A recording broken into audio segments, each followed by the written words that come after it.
Bismillahirrahmanirrahim. Assalamu alaikum warahmatullahi wabarakatuh. Dear students, welcome to Study Time for All. I am your tutor Adnan Ghani Bhatt. बच्चे university of Pakistan की ये book general science GSE 101 इसकी videos बनाने का अमल जारी है और इससे पहले हम लेसन नंबर 1 और लेसन नंबर 2 की वीडियोस बना चुके हैं और अब हम थर्ड लेसन काइनेमेटिक्स 2 की वीडियो की तरफ आगे बढ़ते हैं।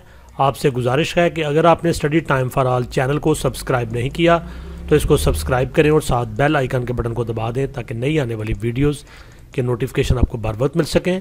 तो स्टूडेंट्स शुरू करते हैं। लेक्चर नंबर 3 फिज़िक्स का ये पोर्शन है और चैप्टर नंबर 3 लेक्चर नंबर 3 है काइनेमेटिक्स 2। इससे पहले काइनेमेटिक्स 1, काइनेमेटिक्स मैंने आपको बताया कि ये इसका मतलब है हरकियात। इसका स्टार्ट लेते हैं। Number 1 graph. A graph is a mathematical tool or technique to show visually the relationship between two or more quantities. Graph क्या होता है? ये एक मैथमेटिकल टूल होता है। ये रियाजी का एक हथियार है, औजार है, मैथमेटिकल टूल है, या फिर आप कह सकते हैं कि ये एक टेक्निक है और ये हमें विजुअली देखने में दो मिकदारों के दरमियान जो ताल्लुक होता है उसको हमें दिखाता है कि इनमें क्या ताल्लुक है। दो मिकदारें, उनमें आपस में क्या ताल्लुक है, उसको दिखाने के लिए जो टेक्निक इस्तेमाल की जाती है या मैथमेटिकल टूल इस्तेमाल किया जाता है उसको हम ग्राफ कहते हैं। The quantities are always express along horizontal axis और x axis and vertical axis और वाई एक्सिस।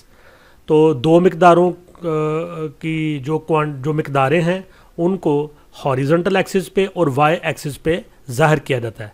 ये अगर आपने ग्राफ पढ़े हुए हैं तो आपको पता होगा कि ये इस तरह से ये जो होता है ये हॉरिजॉन्टल एक्सिस इसको कहते हैं और ये नीचे से ऊपर की तरफ जो होता है इसको वर्टिकल एक्सिस कहते हैं। उर्दू में कहते हैं इसको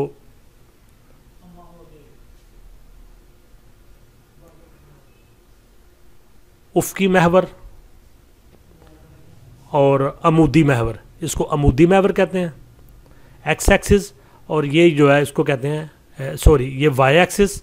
अमूद जैसे होता है अमूदी, ऊपर नीचे से ऊपर या ऊपर से नीचे वाई एक्सिस, और दाएं से बाएं या बाएं से दाएं x axis. Quantity constant with time will also give a straight line.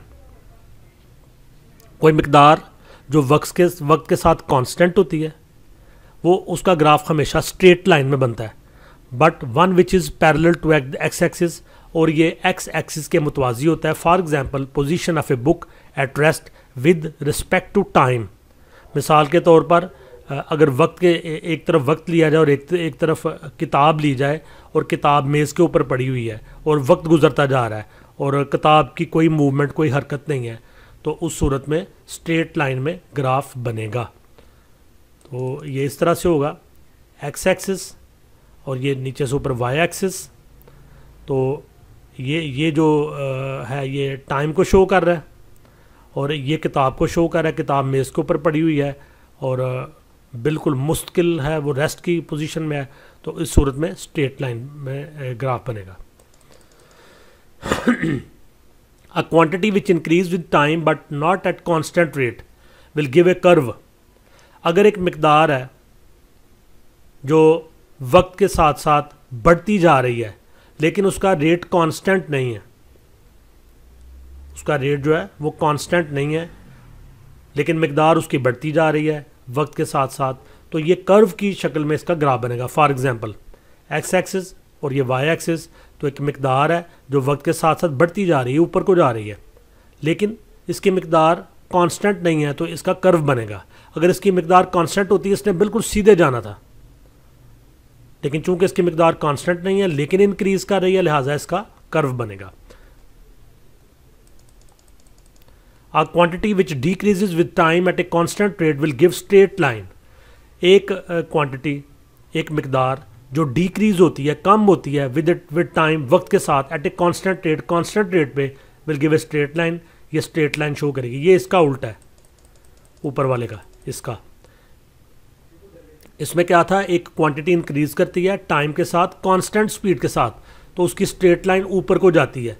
तो अब जो हम पढ़ रहे हैं वो ये है कि एक क्वांटिटी है जो कि टाइम के साथ कम हो रही है लेकिन कांस्टेंट रेट पे हो रही है तो वो भी स्ट्रेट लाइन बनाएगी, लेकिन वो ऊपर से नीचे बनाएगी। फॉर एग्जांपल, मिसाल के तौर पर स्पीड ऑफ ए मोटरसाइकिल की speed once brakes are applied, जब आप ब्रेकें लगाते हैं विद रिस्पेक्ट टू टाइम, वक्त के साथ, तो ब्रेकें लगाने से वो स्पीड के साथ नीचे की तरफ आती है एक ही मुश्किल रफ्तार के साथ। तो उस सूरत में ये एक्स एक्सिस है, ये नीचे से ऊपर वाई एक्सिस है, तो ये बिल्कुल बुलंदी पे स्पीड गई हुई थी मोटरसाइकिल की, ब्रेकें लगाई और वो कांस्टेंट स्पीड के साथ नीचे की तरफ आई वक्त के साथ साथ, तो ये इसका जो ग्राफ है वो नीचे की तरफ स्ट्रेट लाइन में बनेगा। नंबर 3 पॉइंट है steps required to plot a graph. Graph बनाने के लिए, ग्राफ प्लॉट करने के लिए जो स्टेप्स हमें जिनकी ज़रूरत होती है। Number 1, choice of variables along x-axis and y-axis means which quantity is to be represented along x-axis and y-axis along with its units। तो जैसे कि हमने बताया कि ग्राफ में ये जो लाइन होती है एक्स एक्सिस होता है और ये नीचे से ऊपर जो लाइन होती है वाई एक्सिस होता है। इसी तरह यहाँ से इधर जो लाइन होती है ये एक्स डैश एक्सिस होता है और यहाँ से नीचे की तरफ जो लाइन होती है वाई डैश एक्सिस होता है। लेकिन इसकी डिटेल में हम नहीं जाएंगे, फिर वक्त हम एक्स एक्सिस और वाई एक्सिस के हिसाब से ही इसको पढ़ेंगे। तो ये एक्स एक्सिस पे और वाई एक्सिस पे कुछ क्वांटिटीज़ ली जाती हैं, कुछ वेरिएबल लिए जाते हैं। वेरिएबल वो मिकदारें होती हैं जो कि चेंज होती हैं।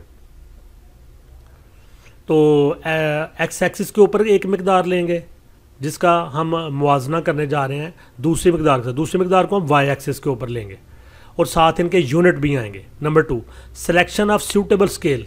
अब हम मुनासिब किस्म की स्केल भी इस्तेमाल करेंगे। Scale means a certain distance along the graph. Scale का मतलब है कि एक ख़ास फासला ग्राफ के ऊपर। जब मिसाल के तौर पर आप बिल्डिंग का एक नक्शा बनवाते हैं तो बिल्डिंग जो होती है वो 10 कनाल की या 10 मरले की या 1 कनाल की होती है। तो एक पेज के ऊपर नक्शा बना होता है, तो एक पेज के ऊपर यकीनन वो बिल्डिंग का नक्शा तो नहीं बन सकता पूरी की पूरी बिल्डिंग का। उसके लिए तो 10 कनाल का 1 कनाल का या 10 मरले का पेज चाहिए। लेकिन एक आम से पेज के ऊपर उस पूरी बिल्डिंग का नक्शा बनाया जाता है तो उसके ऊपर पहले स्केल बनाया जाता है। स्केल के मुताबिक ये है कि उसमें जो मरले होते हैं उनको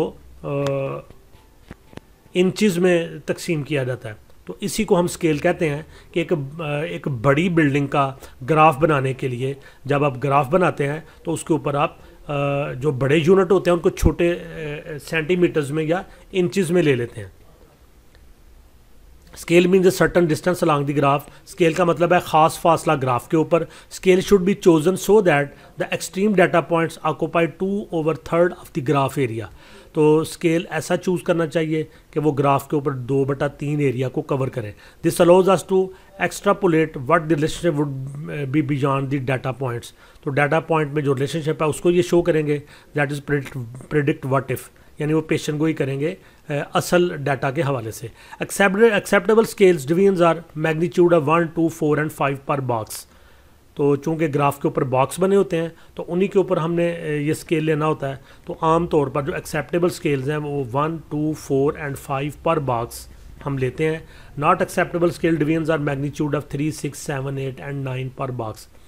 पर बॉक्स 1 या 2 या 4 या 5 हम जो मिकदारें हैं वो लेते हैं और 3, 6, 7, 8, 9 नहीं लेते क्योंकि as these are difficult to plot or read, क्योंकि इनको प्लॉट करना या पढ़ना इनको मुश्किल होता है। नंबर 3, प्लॉट द पॉइंट्स को प्लॉट करें। Points are plotted to represent the data available. जो डाटा आपके पास अवेलेबल है उनके ज़रिए से पॉइंट प्लॉट किए जाते हैं। Join the points to indicate trend by making a best fit curve or straight line.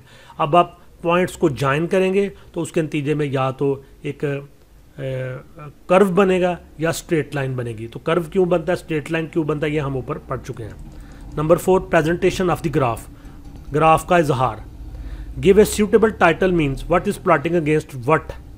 तो एक मुनासिब सा टाइटल दें, उन्वान दें कि किस चीज़ को किस चीज़ के खिलाफ आप प्लॉट कर रहे हैं। For example distance time graph. मिसाल के तौर पे एक्स एक्सिस पे आप टाइम लेते हैं और वाई एक्सिस पे डिस्टेंस लेते हैं तो इसका नाम होगा डिस्टेंस टाइम ग्राफ। इसी तरह से और वेलोसिटी टाइम ग्राफ, आप एक्स एक्सिस पे टाइम लेते हैं और वाई एक्सिस पे वेलोसिटी ले लेते हैं, इन दोनों का कंपैरिजन करते हैं तो इसको हम कहेंगे velocity time graph. Mention the scale. अब आपने स्केल मेंशन करनी है। For example 1 small box along x axis represent 1 centimetre. मिसाल के तौर पे एक जो बॉक्स है इसके ऊपर ग्राफ पेपर के ऊपर वाई एक्सिस के ऊपर, वो 1 सेंटीमीटर को शो करता है, यानी इसमें आप डिस्टेंस ले रहे हैं वाई एक्सिस पे। And one small box along x axis represent 2 seconds, और एक्स एक्सिस के ऊपर आप टाइम को ले रहे हैं और वहाँ पे एक स्मॉल बॉक्स 2 सेकंड को जाहिर करता है। तो डिस्टेंस और टाइम के दरमियान ये ग्राफ बनेगा। वाई एक्सिस पे आप डिस्टेंस लेंगे और वहाँ पे आप एक स्मॉल बॉक्स को 1 सेंटीमीटर के बराबर ले रहे हैं, ये आपकी मर्जी, आप जितना इसको ले सकते हैं, लेकिन ये एग्जांपल के लिए बताया गया है। और एक्स एक्सिस के ऊपर टाइम को लिया गया और वहाँ पे एक स्मॉल बॉक्स 2 सेकंड को जाहिर कर रहा है। इस तरह से स्केल बनेगा। फिजिकल क्वांटिटी एंड यूनिट्स, अब आप फिजिकल क्वांटिटी और यूनिट इस्तेमाल करेंगे। Mention the physical quantity and scale along each axis, her axis के ऊपर यानी एक्स एक्सिस के ऊपर और वाई एक्सिस के ऊपर भी आप जो फिजिकल क्वांटिटी और उसके साथ यूनिट है वो इस्तेमाल करेंगे। For example distance over meter. Plot the points to get a curve or straight line, अब आप पॉइंट्स प्लॉट करेंगे जिसके नतीजे में या तो आपको कर्व ग्राफ में हासिल होगा या स्ट्रेट लाइन हासिल होगी। नंबर 5, रिलेशन और प्रोपोर्शन, ताल्लुक या तनासब। डायरेक्ट और इंक्रीजिंग प्रोपोर्शन, डायरेक्ट या फिर डायरेक्ट तनासब या फिर बढ़ता हुआ तनासब। Means that an object starts from rest, इसका मतलब यह है कि कोई चीज़ रेस्ट की हालत से अपना सफ़र शुरू करती है, अपनी हरकत शुरू करती है। When it's distance and time is zero, जब इसका फासला भी ज़ीरो है और टाइम भी ज़ीरो है, यानी वहाँ से ही शुरू करती है। And after some time its velocity is increasing, कुछ देर के बाद इसकी वेलोसिटी बढ़ना शुरू हो जाती है। With the increase in distance, जैसे जैसे फासला बढ़ता है एंड टाइम और वक्त बढ़ता है, then there would be a straight line which shows a direct और इंक्रीजिंग प्रोपोर्शन। और इस सूरत में स्ट्रेट लाइन बनती है जो डायरेक्ट या इंक्रीजिंग प्रोपोर्शन को, बढ़ते हुए तनासब को जाहिर करती है। तो ये नीचे इसकी एग्जांपल दी गई है, ये वाली एक्स एक्सिस के ऊपर टाइम लिया गया और वाई एक्सिस के ऊपर डिस्टेंस लिया गया मीटर्स में, ये टाइम सेकंड्स में है। तो इसमें ये होता है कि बिल्कुल यहाँ से टाइम भी ज़ीरो पे है और डिस्टेंस भी ज़ीरो पे है, यहाँ पे कोई बॉडी अपना फासला तय करना शुरू करती है तो मुतनासब अंदाज में, तो इस सूरत में स्ट्रेट लाइन ग्राफ बनता है। दूसरा है इन्वर्स और डिक्रीजिंग प्रोपोर्शन। इन्वर्स उल्टा या फिर कम होता हुआ तनासब। Means that an object is moving with constant velocity, इसका मतलब यह है कि एक जो कोई चीज़ है वो एक मुस्तकिल रफ्तार के साथ, वेलोसिटी के साथ अपना आगाज़ करती है। And suddenly brakes are applied, और फिर अचानक एक बुलंदी पर पहुंचकर एक उसकी जो रफ्तार अपनी बुलंदी पे पहुंचती है, फिर ब्रेक्स अप्लाई होती हैं। Then the velocity is decreasing, अब उसकी रफ्तार कम होना शुरू होती है। As it distance and time increasing, फासला भी बढ़ रहा है, टाइम भी बढ़ रहा है, लेकिन उसकी रफ्तार जो है वो कम हो रही है। विच शोज इन्वर्स और डिक्रीजिंग प्रोपोर्शन, इसको इन्वर्स या डिक्रीजिंग प्रोपोर्शन कहते हैं। इसकी एग्जांपल ये है कि एक बॉडी जो है वो एक अपनी पीक पे गई हुई है, कार है या मोटरसाइकिल है या कोई गाड़ी है, वो अपनी पीक पे गई हुई है, उसने फासला भी तय किया हुआ है, उसने कुछ वक्त भी पास किया हुआ है, और उस पीक से वो ब्रेक लगती है और उसकी जो स्पीड है वो कम होना शुरू होती है। अब वक्त भी तय हो रहा है और उसके साथ साथ फासला भी तय हो रहा है, लेकिन ये उल्ट सिमत में हो जाता है। इसको इन्वर्स या डिक्रीजिंग प्रोपोर्शन कहते हैं। ये ऊपर से नीचे की तरफ स्ट्रेट लाइन में ग्राफ बनता है। Sometimes acceleration might have not constant with time, बाज़ का जो एक्सेलरेशन होता है, एक्सेलरेशन किसको कहते हैं? वेलोसिटी में जो तब्दीली होती है। वेलोसिटी किसको कहते हैं? किसी खास सिमत में स्पीड को। तो sometimes acceleration might have not constant with time, बाज़ का जो एक्सेलरेशन होता है वो वक्त के साथ कांस्टेंट नहीं होता, कम ज़्यादा होता है। So we have curves upward is increasing proportion और curve downward showing decreasing proportion.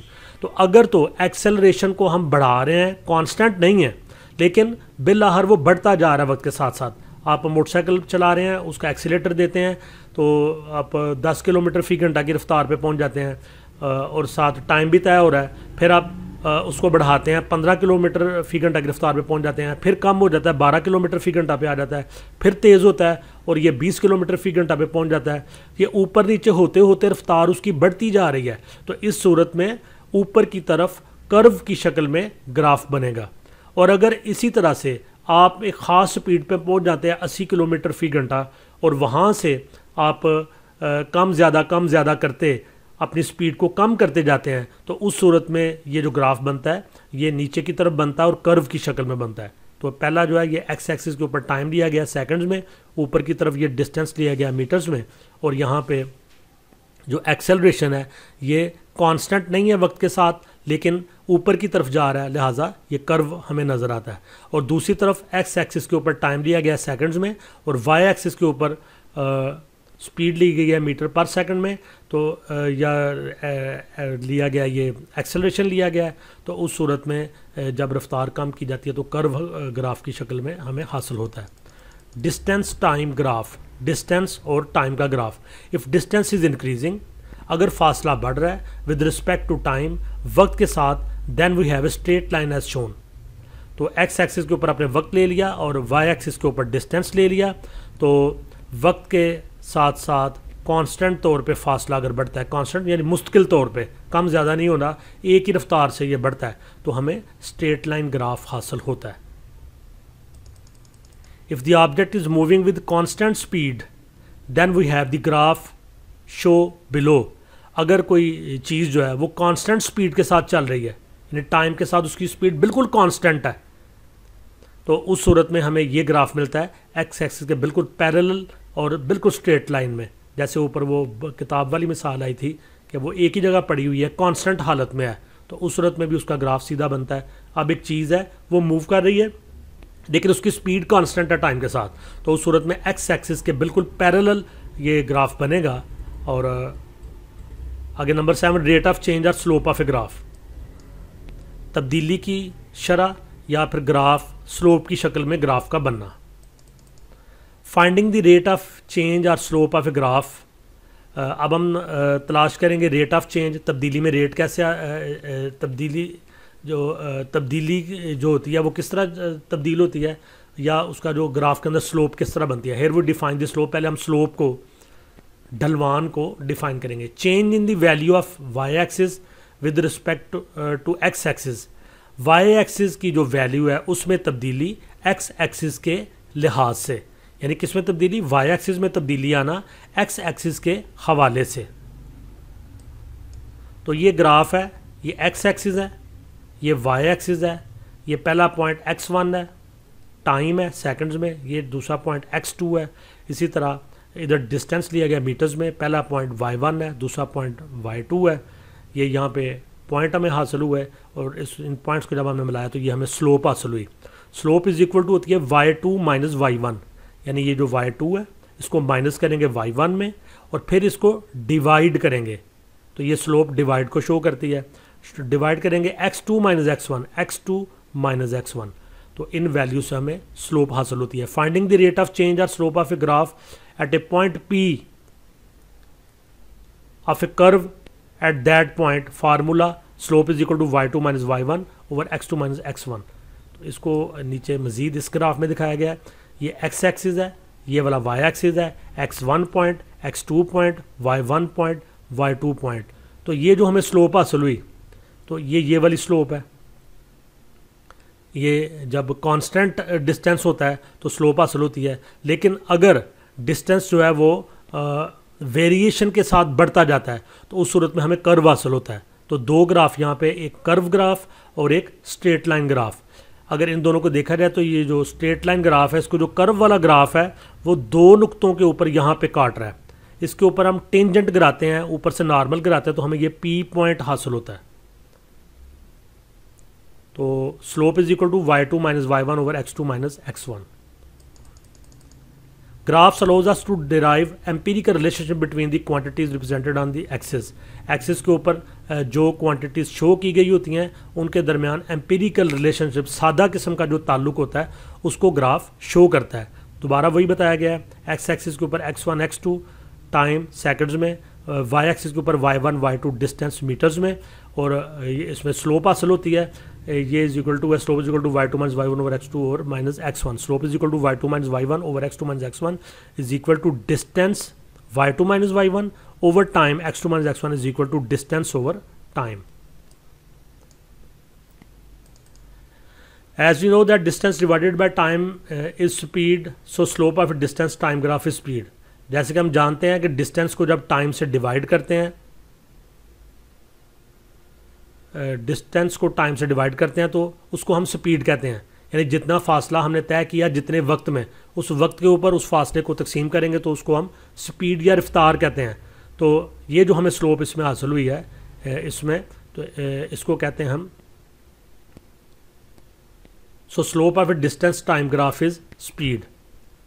तो ये एक्स एक्सिस, ये वाई एक्सिस, यहाँ पे टाइम सेकंड्स में, यहाँ पे वेलोसिटी, स्पीड जब किसी हादसे में होती है उसको वेलोसिटी कहते हैं मीटर पर सेकंड में, x1 और x2 और y1 और y2 ये पॉइंट आ गई। ये स्लोप हासिल हुई। Slope is equal to y2 minus y1 over x2 minus x1 is equal to velocity into y2 minus y1 over time, यानी ये वेलोसिटी है, ये टाइम है, तो ये वेलोसिटी ओवर टाइम आ गया इज इक्वल टू आ गया change in velocity over time.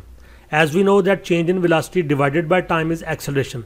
जैसे कि हम जानते हैं कि जब वेलोसिटी में तब्दीली आती है, चेंज आती है, तो इसको टाइम से डिवाइड करते हैं तो ये हमें एक्सेलरेशन हासिल होता है। So slope of a velocity time graph is acceleration, लिहाजा वेलोसिटी टाइम ग्राफ को हम एक्सेलरेशन कहेंगे। Number 8 questions, what states of a body's motion are shown by the following figures. A और बी दो फिगर दिखाई गई हैं, आपने ये बताना है कि बॉडी की जो मोशन है उसकी क्या स्टेट है। ये स्ट्रेट लाइन में है और डिस्टेंस मीटर में दिया हुआ है वाई एक्सिस पे, और एक्स एक्सिस पे टाइम सेकंड में दिया हुआ था। इसी तरह टाइम सेकंड में दिया हुआ है एक्स एक्सिस पे और वेलोसिटी मीटर पर सेकंड में दी हुई है वाई एक्सिस पे। तो दोनों स्ट्रेट लाइन में है। Number A, the distance is not changing with time. इसमें क्या हो रहा है, डिस्टेंस चेंज नहीं हो रहा टाइम के साथ। The object is in the state of rest, और ये ऑब्जेक्ट रेस्ट की हालत में है। अब बी को देखते हैं। The figure depicts the state of motion of a body starting from a particular point. ये बता रहा है कि कोई बॉडी है, उसने हास पॉइंट से स्टेट ऑफ मोशन, एक हास पॉइंट से अपनी जो मोशन है वो शुरू की है। Its velocity is not changing with time, वक्त के साथ इसकी रफ्तार तब्दील नहीं हो रही। It is moving at a constant velocity, और ये कांस्टेंट वेलोसिटी से मूव कर रही है। तो ये कांस्टेंट वेलोसिटी को ग्राफ शो कर रहा है स्ट्रेट लाइन में, और ये रेस्ट की हालत को शो कर रहा है स्ट्रेट लाइन में। The figures depicts the state of motion of a body starting from rest. ये नीचे एक फिगर दी गई है, ये वाली, ये इसके हवाले से क्वेश्चन है। द फिगर डिपिक्ट्स, ये जो फिगर है जाहिर करती है the state of motion of a body, एक बॉडी की स्टेट ऑफ मोशन को स्टार्टिंग फ्रॉम रेस्ट, जो सुकून की हालत से शुरू होती है। Discuss its acceleration in this sections, मुख्तलिफ सेक्शंस में इसका एक्सेलरेशन दिया गया है, इसको डिस्कस करें। Discuss its acceleration in this sections A to B, पहले ए सेक्शन से बी सेक्शन में डिस्कस करें, फिर बी से सी में, फिर सी से डी में। तो ये ग्राफ है, एक्स एक्सिस के ऊपर टाइम लिया गया सेकंड्स में, और वाई एक्सिस पे वेलोसिटी दी गई है मीटर पर सेकंड में। ये ए पॉइंट है, ए से बॉडी बी पॉइंट पे जाती है, बी से सी पॉइंट पे जाती है, सी से डी पॉइंट में आती है। तो number A, part A to B, यहाँ से यहाँ को डिस्कस करेंगे। तो हम देख रहे हैं कि ये स्ट्रेट लाइन ग्राफ बना हुआ है, और ए से बी पे बॉडी जाती है। Velocity goes from 0 to a certain value, यहाँ 0 से वेलोसिटी शुरू होती है, वो बॉडी मूव करती है, और एक ख़ास पॉइंट पे बी तक वो चली जाती है। Velocity is increasing with time, तो वेलोसिटी जो है वो टाइम के साथ इंक्रीज कर रही है। टाइम बॉडी इज एक्सेलरेशन, लिहाजा इसको हम एक्सेलरेशन कहते हैं, और ये बिल्कुल स्ट्रेट लाइन में बी तक बॉडी पहुंच गई। आगे part B to C, velocity is not changing with respect to time. अब वक्त के साथ जो वेलोसिटी है वो चेंज नहीं कर रही। Is in A state of motion, हालांकि ये हरकत में है, लेकिन वेलोसिटी एक जैसी चल रही है, मुस्तकिल चल रही है। At a constant speed in a fix direction, और उसकी डायरेक्शन भी फिक्स है। That is velocity is constant, यानी वेलोसिटी कांस्टेंट है, लिहाजा इसका एक्सेलरेशन जो है वो 0 है बी से सी तक आते हुए। अब आ जाते हैं हम सी से डी पॉइंट पे। Velocity in goes from a certain value to a 0। अब ये खास बुलंदी पे थी ये वेलोसिटी, तो ये यहाँ से ब्रेक्स लगती हैं और 0 तक आती है। Velocity is decreasing with time, इसका मतलब है यहाँ से जो वेलोसिटी है वो कम होना शुरू होती है, वक्त गुजर रहा है और वेलोसिटी कम होती जा रही है। बॉडी इज डी एक्सेलरेटिंग, और बॉडी का जो एक्सेलरेशन है वो नेगेटिव हो रहा है, डी एक्सेलरेट हो रहा है। तो ये जो फिगर है इसको वजाहत से बयान कर दिया। Number 9, what is meant by negative acceleration and negative velocity. Negative acceleration क्या होता है और नेगेटिव वेलोसिटी क्या होती है। रिप्रेजेंट दीज चेंजेस ग्राफिकली, इन तब्दीलियों को ग्राफ की शक्ल में ज़ाहिर करें। Negative velocity indicates that the displacement is decreasing with body is coming closer. Negative velocity का मतलब है कि जो डिस्प्लेसमेंट है वो डिक्रीज हो रहा है, एक पॉइंट से दूसरे पॉइंट के दरमियान जो डायरेक्ट फासला होता है उसको डिस्प्लेसमेंट या हटाव कहते हैं। तो नेगेटिव वेलोसिटी ये बताती है कि जो डिस्प्लेसमेंट है वो डिक्रीज हो रहा है टाइम के साथ साथ, बॉडी इज कमिंग क्लोजर और बॉडी करीब आती जा रही है। Because acceleration is a vector, चूंकि एक्सेलरेशन एक वेक्टर क्वांटिटी है यानी इसमें डायरेक्शन भी दी गई होती है मैग्नीट्यूड और यूनिट के साथ। A negative acceleration shall have a direction always opposite to the direction of the positive initial velocity. लिहाजा जो नेगेटिव एक्सेलरेशन होता है इसकी जो डायरेक्शन होती है ये उल्ट होती है पॉजिटिव इनिशियल वेलोसिटी के। Negative acceleration normally means that the velocity is decreasing. Negative acceleration का आमतौर पे ये मतलब होता है कि वेलोसिटी डिक्रीज कर रही है। दस the slope of a velocity time graph should be negative. लिहाजा जो टाइम वेलोसिटी टाइम ग्राफ होता है उसकी स्लोप नेगेटिव होती है, ऊपर से नीचे की तरफ होती है। It is also called retardation, इसको रिटार्डेशन भी कहते हैं। Because acceleration is a vector, a negative acceleration shall have a direction always opposite to the direction of the positive initial velocity. तो ये टाइम दिया गया है और ये एक्सेलरेशन दिया गया है, ये नेगेटिव वेलोसिटी है। ये पहले वेलोसिटी का ही ग्राफ बनाया गया, ऊपर से नीचे की तरफ आ रही है, डिक्रीज होती जा रही है। पहले अपनी पीक वैल्यू पे थी, यहाँ से ये जीरो की तरफ आ रही है, इसको नेगेटिव वेलोसिटी कहते हैं। और वेलोसिटी के चेंज होने की जो शरह होती है उसको नेगेटिव एक्सेलरेशन कहते हैं। What is indicated if the straight line of the graph does not pass through the origin. अगर स्ट्रेट लाइन या कर्व ग्राफ जो होता है या अपने ओरिजिन में से ना गुजरे तो इससे क्या बात ज़ाहिर होती है। When straight line or curve does not pass through the origin, अगर स्ट्रेट लाइन या कर्व अपने ओरिजिन में से नहीं गुजरता, it indicates that there is a residual value at the point. इसका मतलब है कि पॉइंट के ऊपर कुछ रेजिडुअल वैल्यू है, बची हुई वैल्यू है। In a distance type graph it would indicate that there is a small displacement. In a distance time graph में इट वुड इंडिकेट, ये बात जाहिर करती है that there is a small displacement when the timer was started. इसका मतलब ये है कि जब टाइमर स्टार्ट किया गया तो कुछ फासला पहले से नोट हो चुका हुआ था। Example, a handicap of 5 meters given to a weaker runner in a race, that is when the race started he already have 5 meters covered. एक हैंडीकैप है यानी कि माजूर है, तो वो जब दौड़ने लगता है तो उसको 5 मीटर कवर्ड का पहले से दे दिया जाता है टाइम। तो 5 मीटर कवर्ड यानी उसको एक छूट दी जाती है कि 5 मीटर उसने कवर कर लिया है। जब वो रेस शुरू करता है तो 5 मीटर पहले से कवर्ड का उसको दे दिया जाता है। जी स्टूडेंट्स, यकीनन ग्राफ रिप्रेजेंटेशन आप अच्छी तरह समझ चुके होंगे। मैंने कोशिश की को आपको वजाहत के साथ इसके अंदर जितनी भी टर्म्स और टर्मिनोलॉजी इस्तेमाल हुई उसको वजाहत करूं। वीडियो को लाइक करें, कमेंट्स दें, दोस्तों के साथ शेयर करें। Study time for all channel को सब्सक्राइब करें। इंशाल्लाह नेक्स्ट अगले चैप्टर की वीडियो के साथ आपसे दोबारा मुलाकात होगी। हमारा अगला जो चैप्टर है वो है लेक्चर नंबर 4 काइनेमेटिक्स इक्वेशंस। तो तब तक के लिए इजाज़त दीजिए। अल्लाह हाफिज़।